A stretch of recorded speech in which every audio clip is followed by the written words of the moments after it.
Wabarakatuh. Bapak Ibu yang dirahmati Allah dan pemirsa di seluruh tanah air, pagi hari ini saya memanjatkan rasa syukur pada Allah Subhanahu wa taala. Sidi Ar-Rahman ya. Alhamdulillah udah keluar nih. Ya, yang selama ini kita pelajari, kita kaji ini sudah ada. Yang pada pengen CD ini silakan nanti datang ke TPI besok ya dengan membawa duit 10.000 ya. Yang pada pengen datang bawa duit 10.000. Saya berkali-kali menegaskan ketika ada yang bilang begini, Ustadz apa sih yang gak dari Ustadz yang gak dijual? Semuanya dijual. Ya saya bilang emang kita kudu jualan. Situ juga kalau ke Mekah pengen dapat CD Imam Sudes atau apa aja bayar 5 real 10 real, cuman duitnya buat siapa? Duitnya kalau yang di sono buat Somalia ya, buat yang kelaparan di Afrika. Nah kalau kita yang di sini duitnya buat siapa? Duitnya buat pembibitan penghafal Al-Quran. Alhamdulillah kemarin juga saya mendapati alhamdulillah ada ibu-ibu yang ngamuk-ngamuk, iya marah-marah. Kan saya katakan begini, siapa yang mau mendownload ya, mendownload kuliah tauhid, silahkan masuk ke website. Di sana ada kuliah online ya, di wisatahati.com. Lalu dia suruhlah anaknya ke sana. Ternyata begitu masuk dia login ke kuliah online, disuruh bayar 100.000. Marah-marah dia. Apa dia bilang? Ah itu penipuan dong. Itu kan dagang, ya emang dagang, emang gak boleh dagang. Yang gak boleh duitnya buat beli mobil, duitnya buat bangun rumah mewah, bukan buat dakwah. Lagian dagang, emang dagang sih itu ibadah, ya emangnya disuruh. Jadi kudu ngegedein banyak husnuzon. Kita dengan cara apa kedah kita cari duit, duitnya itu untuk agamanya Allah, bela agamanya Allah. Kalau perlu saya bilang kita bikin donat, jualan pinggir jalan. Duitnya buat yang miskin. Kita jualan pisang goreng, jualan lagi di depan rumah makan, duitnya buat orang susah. Insya Allah pada pagi hari ini pemirsa, kita akan belajar tentang tauhid anak. Rasulullah SAW ya, banyak sekali mengajarkan kepada kita dan juga para nabi-nabi terdahulu tentang bagaimana dan apa yang harus diwariskan kepada anak-anak kita. Ternyata yang diwariskan adalah tauhid. Banyak sekali ayat-ayat yang insya Allah akan kita pelajari dari Selasa Rebo yang berikutnya. Mudah-mudahan Allah merahmati kita semua. Dan sempat di umur kita ini, kita sempat mengenalkan anak kita siapa Tuhannya. Siapa nanti kelak yang memberikan dia jodoh. Siapa nanti kelak yang memberikan dia pekerjaan. Siapa nanti kelak yang mematikan dan seterusnya. Kita sempat ngajarin anak-anak kita tauhid. Insya Allah ya, mari kita sama bersiap-siap untuk sama-sama sholat subuh berjamaah. Pahalanya, oh ini belum azan ya, ini komersial break dulu. Ya sama-sama nanti kita siap-siap diri kita buat sholat subuh berjamaah. Kita masih punya satu sesi lagi setelah komersial break yang berikut ini. Silahkan. Suatu hari Ibnu Abbas ada di belakang ontaknya Rasulullah SAW. Namanya aja Ibnu Abbas ya, berarti dia anaknya Sayyidina Abbas radhiyallahu an. Abbas nih pamannya Nabi. Jadi Ibnu Abbas ini anaknya itu paman. Ani bin Abbas radhiyallahu an qala. Dari Ibnu Abbas dia meriwayatkan bahwasanya Rasulullah SAW bersabda. Ya. Dicerita nih Ibnu Abbas. Kuntu khalfa Rasulillah sallallahu alaihi wasallam. Satu saat saya berada di belakang ontaknya Rasulullah. Kalau kayak kita mah lagi naik motor gitu ya, goncengan. Paham tuh ya? Atau lagi naik angkot di pangku atau sebelah. Atau kalau lagi naik mobil kita nyetir, anak kita di belakang. Kuntu khalfa Rasulillah sallallahu alaihi wasallam. Seperti itulah Ibnu Abbas bercerita. Aku dulu pernah satu kendaraan sama Rasulullah, aku di belakangnya. Kemudian Rasulullah bersabda kepada Ibnu Abbas yang menjadi warisan buat kita semua pada pagi hari ini. Ya ghulam, wahai anakku. Ala u'allimuka. Ini u'allimuka bi kalimatin. Aku akan mengajarkan kepada engkau beberapa kalimat. Yang pertama, ihfazillaha yahfazka. Jagalah Allah, maka kamu akan dijaga oleh Allah. Jagain Allah tuh bagaimana? Ya jagain hak-haknya. Haknya Allah apa tuh? Ya rukun Islam dah, kira-kira begitu. Yang mana bisa pergi haji, tuh pergi haji. Saya nggak bisa, Ustaz, agak punya duit. Kalau nggak punya duit, tuh rumah udah ada sertifikatnya belum? Kalau sudah ada, tidak bisa bilang tidak punya duit. Penuhi hak Allah dulu, jangan penuhi hak kamu dulu. Tidak punya duit, tapi punya mobil yang sudah ada PPKB-nya, jual, penuhi hak Allah. Terus mundur, ya, zakat, puasa, sholat, ini juga kacau nih. Kita sering tidak memenuhi hak Allah. Kita sering tidak menjaga Allah. Akibatnya Allah tidak mau menjaga kita kecuali sebagai sunnatullahnya saja. Ihfazillaha yahfazka. Yang kedua, fa idza sa'alta fas'alillah. Kalau kamu pengen minta, minta aja sama Allah noh. Yang ketiga, fa idza sta'anta fasta'in billah. Jika kamu wahai anakku kepengen minta tolong, minta tolonglah hanya kepada Allah Subhanahu wa ta'ala. Ya begininya nih yang saya khawatirin sama diri saya juga ya. Kadang-kadang kita lebih khawatir sama masalah gitu loh. Padahal yang harusnya kita khawatirin tuh soal dosa gitu. Kita mati ada utang, kata orang mati nyawanya digantung. Digantung tuh bukan karena utangnya, tapi karena sabab dosa di balik utang itu. Kalau kita sedang ikhtiar dan kita ada nawaitu yang karenanya kita nggak bisa bayar, Allah mah Ghafurur Rahim. 1000 kali itu manusia kagak bisa bayar dan si manusia yang satu nggak mau memaafkan, ada aja kejadian nanti. Ya, menjelang di kuburnya ada yang memerdekakan si fulan, utangnya ada yang dibayarkan. Atau Allah kasih keikhlasan di hati orang-orang yang punya piutang tuh, lalu kemudian diikhlaskan, ada.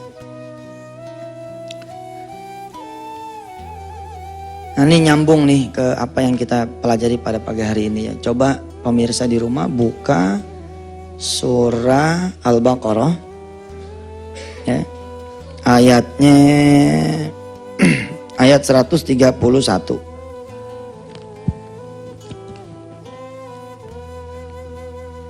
Ayat 131. Ketemu? Udah ketemu? Apa bunyinya? Idz qala, betul. Yuk kita ngaji dulu bareng-bareng. A'udzu billahi minasy syaithanir rajim.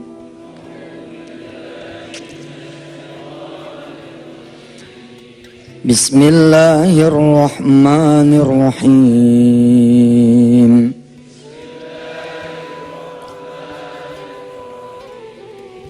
Ketemu Pak? Susah ya nyarinya ya? Matanya nggak bawa mata. Ya 131. Iya ini dia. Nah nih. Nih, kelihatan nggak? Remeng-remeng. Kalau gitu sini kasih yang ngelihat. Mana yang ngelihat? Nih. Ente pegang. Antum pakai ini ya, pakai telinga. Idz qala lahu rabbuhu aslim qala aslamtu li rabbil alamin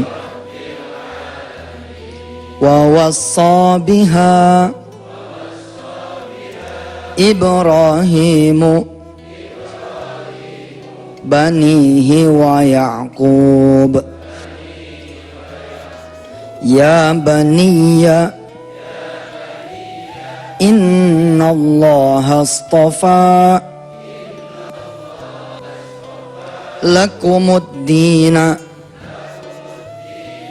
fala tamutunna. Itu fala apa wala? Fa, betul ya? Fala tamutunna illa wa antum muslimun.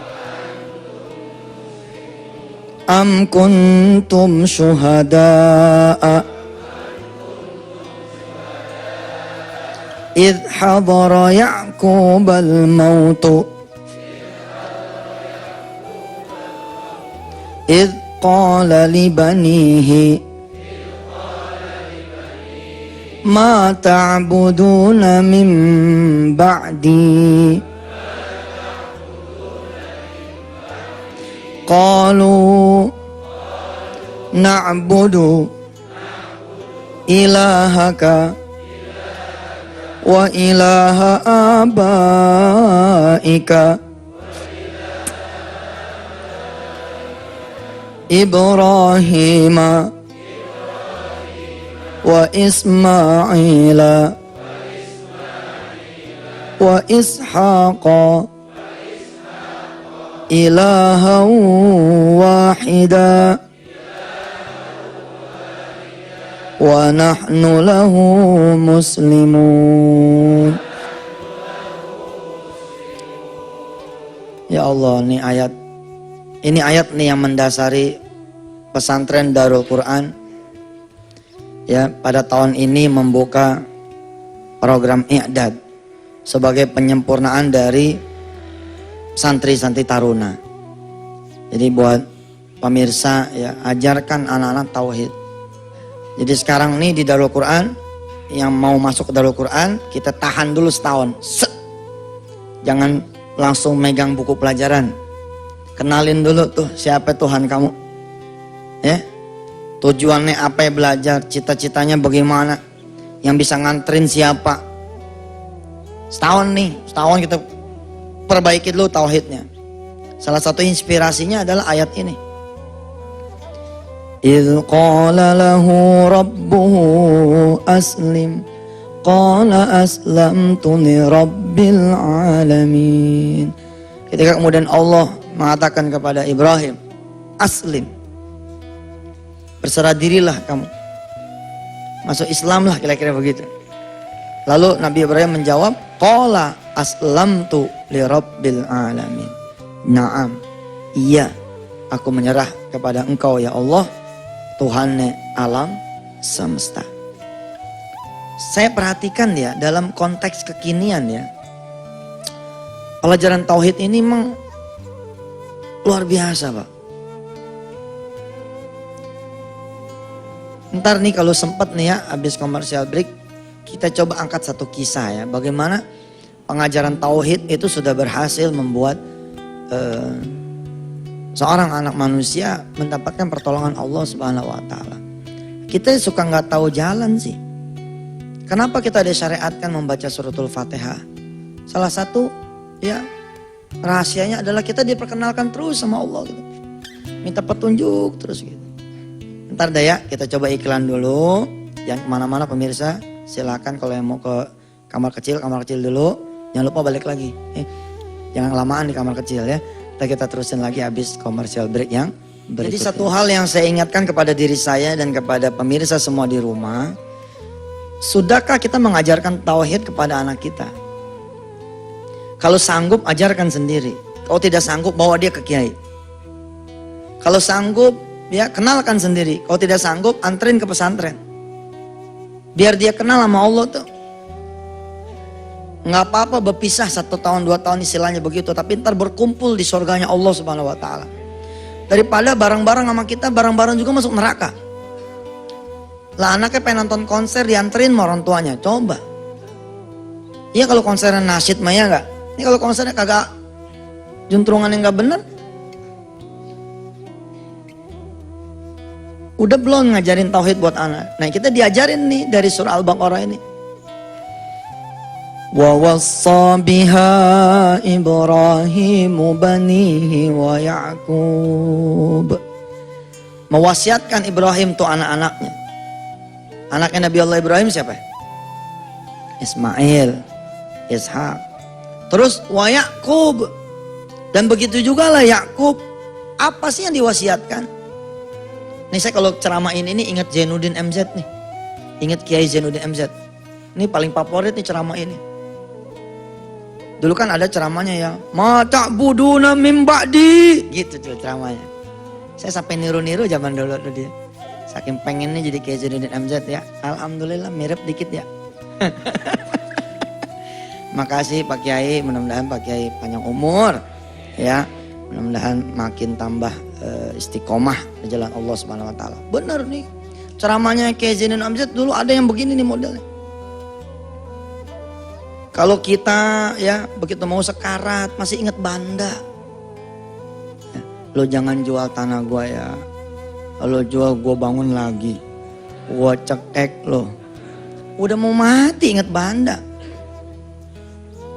Ada yang mau pergi haji Pak, Bu, dikumpulin anak keturunannya.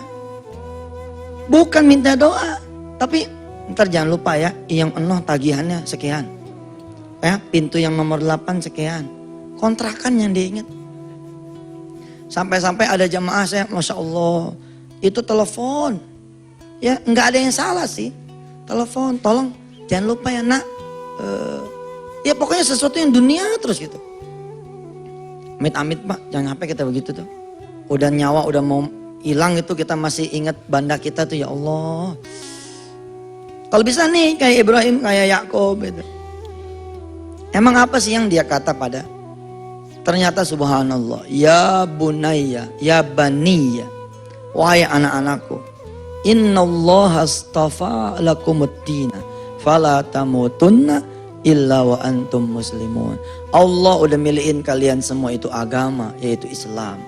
Maka janganlah kalian mati kecuali dalam keadaan muslim. Am kuntum syuhada'a idh hadara Ya'qub al-maut. Kita memang tidak hadir pada saat Ya'qub sakratul maut. Tapi Allah memberitakan. Idh qala li banihi, ketika dia tanya nih anak-anaknya, ma ta'buduna min ba'di. Apa nanti nak yang kalian sembah sepeninggal diriku? Jawaban anak-anak yang membuat Ya'qub bisa memejamkan mata dengan tenang. Qalu, mereka semua berkata, na'budu ilahaka wa ilaha abaika Ibrahim wa Ismail wa Ishaq ilaha wahida wa nahnu lahu muslimun. Jangan khawatir wahai Abah. Kami semua menyembah Tuhanmu dan Tuhannya bapak-bapakmu. Subhanallah. Kita tuh ya sering dengar omongan begini. Anehnya kalau mati udah tenang Ji. Udah pada aneh pernain semuanya. Sampai yang paling kecil udah kita kasih rumah. Ada orang yang membelikan berlian buat anaknya. Apa dia kata? Ini berlian buat dia nanti nikah. Allah karim. Kagak ada yang salah sih. Tapi mbok kenalkan dulu. Nah ini berlian buat kamu. Ya memang dia sanggup, kita jangan ngiri. Emang dia bisa beli rumah, kita jangan cemburu. Tapi mbok kenalkan dulu. Kenalkan Allah di balik hadiah itu. Ya gak apa-apa juga. Namanya juga emang orang mampu. Oh kalau saya sih Ustadz, kadang gak merna-mernain rumah. Ya lu aja belum punya rumah. Emang begitu. Bener loh, kenalin itu. Saya bilang kalau anak kita mengenal Allah Tuhannya, hidup dia lempeng, nggak ada susahnya. Sekarang jangankan anak kita, kitanya saja tidak kenal sama Gusti Allah. Ada SMS masuk nih, tetet masuk. Kita lagi kerja. Depannya sih enak, Assalamualaikum bang, mudah-mudahan abang lagi sehat. Kerjaan mudah-mudahan lancar semua. Sampai situ enak tuh, ujungnya nggak enak. Bang, di rumah bakalan datang emak bang. Kalau boleh nih pulang, bawa duit bang 2 juta. Tuh, kalau kita kenalnya sama orang keuangan, pasti kita langsung kasbon Ji. Kalau kita kenalnya sama teman yang punya duit, pasti kita udah ketok-ketokin dia. Weh, ada duit gak lo? Berapa? 2 juta. Kalau ada gue minjem dah, coba. Apakah itu Tuhan? Tuhan dia tuh, yang diingat pertama kali itu Tuhannya dia tuh. Coba kalau dia kenal sama Allah, bos, yang ngirim SMS Allah. Ada sekian anak, ya. Kenapa emak saya, mertua saya datangnya ke istri saya anaknya? Pasti ada sesuatu. Tinggal merem dah. Tinggal berdoa dah. Ya Allah, Engkau yang maha tahu emak datang dalam keadaan saya nggak megang duit. Tapi saya nggak mau mengecewakan dia ya Allah. Saya minta kepadamu kalau emang ngirim emak datang ke sini, kirim juga lah duit untuk saya ya Allah. Salat dah 2 rakaat buat emak kita dah tuh. Sholli sunnatal hajat ya Allah. Saya mau hajat 2 rakaat supaya saya bisa membahagiakan emak saya. Cakep. Kenalnya sama Allah. Dan dia gak kenal sama yang lain. Dia kenal sih. Pagi-pagi tuh ada yang ngomong. Alhamdulillah Ji. Subhanallah, sedekah tuh subhanallah. Bahkan sedekah tuh bisa membuat kocokan namanya nama aneh semua. Aneh keluar tuh duit tuh. Arisan. Pada aneh semalam sedekah. Anda doa sama Allah. Dia yang kita kenal, bukan Allah. Begitu dapat SMS kita ingat teman yang baru dapat arisan. Ya. Kalaupun kita kenal sama dia, kita nggak mau ketok pintu dia. Lihat nasihatnya Rasulullah kepada Ibnu Abbas. Kalau emang mau minta sama Allah aja udah. Kalau mau begini sholat hajatnya. Ya Allah, saya tahu nih dia punya duit tuh. Kalau bisa dia nanya sama saya dah.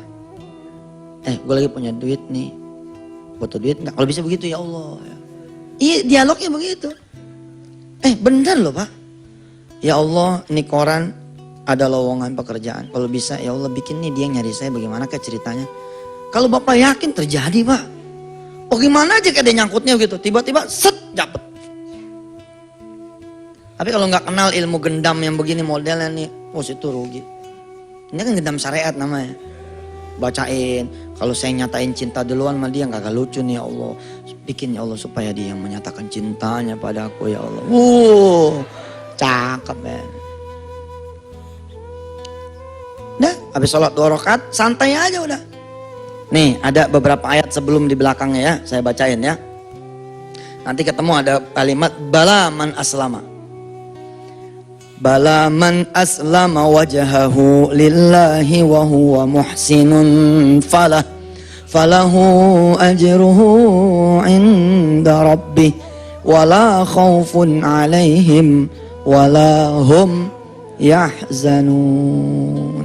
Kalau emang orang itu sudah aslama, udah serah sama Allah, udah ngapain lagi minjem, santai aja santai. Selesai nih Pak, Bu, jam kantor selesai, bubar pulang. Coba kalau orang gak kenal Tuhan mah, dia takut memaknya, gak enak Ji pulang, kalau pulang. Kenapa gak enak? Emak gue pasti tuh udah ada di rumah. Tapi karena kita udah pasrah sama Allah, wa huwa muhsinun, udah berbuat baik dalam bentuk amal soleh tadi, sholat, ada duit seberapa di kantong dia sodako, dia pulang aja udah jalan, nemuin aja emaknya. Sampai rumah tuh emak belum datang. Si bini kemudian nyambut di kita. Assalamualaikum bang. Waalaikumsalam. Bang maaf ya, tadi saya SMS abang belum sholat. Saya istighfar sama Allah. Kenapa ayah ngadunya sama abang? Kudunya ayah ngadunya sama Allah. Kenapa? Percuma selama ini ngadu juga gak ada duitnya. Lakinya langsung megang hidung tuh, bini, bisa aja lu. Udah tahu emang gua gak punya duit, kenapa lu SMS? Makanya bang saya istighfar. Tadi saya udah sholat 2 rakaat bang. Saya berdoa supaya abang pulang bawa duit. Gimana bang? Bawa duitnya? Alhamdulillah deh, kagak ada. Ya, sebagai istri yang saleha, yang udah ngaji tauhid dinikmatnya sedekah, apa dia marah-marah? Gua sholat gak sholat sama aja. Bang, abang, nyesel gua kawin malu nih bang. Kalau tau begini gua kawin masuk Mansur aja. Sebagai istri yang salehah, yang tiap Selasa Rebo ngeliat tuh TPI, apa dia bilang? Bang, saya udah sholat, saya udah doa sama Allah. Abang juga saya yakin, udah pasti berdoa sama Allah, udah sholat pada Allah. Insya Allah ya bang, mudah-mudahan emak datang ke sini dalam keadaan yang udah Allah lindungin. Ya dah, udah nggak pikirin apa lagi kecuali mendoakan emaknya supaya nyampe. Nih lihat orang yang kenal sama Allah Subhanallah akan aturkan segala kalanya. Emaknya datang. Wajahnya wajah bukan orang minjem duit. Kan kalau orang minjem duit lainnya enggak? Mukanya beda Ji. Assalamualaikum. Waalaikumsalam warahmatullahi wabarakatuh. Anak emak. Subhanallah. Lo mah miskin hamil terus. Ya. Nih. Gue buat tentengan nih. Buat cucu. Ya. Lo masak dah tuh. Biar makan malam sama emak. Dengan masakan yang emak beli dari pasar. Nggak ada cerita duit. Sampai kita bingung jadi mantu nih. Kita udah nunggu deg-degan nih. Mantu sini lah. Terima SMS dari gua. Kan gitu ya. Tapi ini nggak ada. Sampai kemudian si mantu pas makan malam ngomong. Mak, mohon maaf ya. Emak tadi ngabarin ke istri saya ngabarin ke saya. Allah. Saya nggak bisa ngasih duit sama emak. Iya nggak apa-apa. Emak udah tahu lo miskin. Emang nasib emaknya begitu. Punya anak empat-empatnya susah. Ya. Tapi sebagai ikhtiar emak kirim dah tuh SMS. Kali aja ada yang nyangkut. Tapi abis ngirim emak nyesel. Kenapa emak nyari orang? Bukan emak nyari Allah. Cakep. Semuanya cakep. Mantunya cakep, anaknya cakep, mertuanya cakep. Ustadznya juga cakep lagi. Wah, kan main. Pagi-pagi agak ada yang muji. Karena cakep semua, wala khaufun alaihim wala hum yahzanun. Begitu istighfar dilontarkan, datang SMS, tet Bu Haji, kita kirim dana ya, ambil dah tuh di ATM, ada 6 juta tuh, ambil dah, itu utang saya 2 tahun yang lalu. Utangnya sih gak seberapa, cuma 5 juta. Kayak lebihin 1 juta sebagai redok dari saya, bukan bunga, bukan apa. Hadiah dari, hadiah kan halal. 6 juta. Apa kata emaknya? Sebelum kesini emak ambil dah tuh 6 juta. Emak ambil 2 juta, 4 juta sisanya emak bagi buat semua anak emak, termasuk kamu. Nih kamu dapat 1 juta. Subhanallah. Gitu tuh. Anak kita kalau kenal yang kayak begini, nah kamu nanti bakalan kuliah. Bukan emak sama bapak yang bayarin kamu kuliah. Tapi Allah nak. Maka kamu jangan tinggal sholat malam nak. Kamu sholat malam.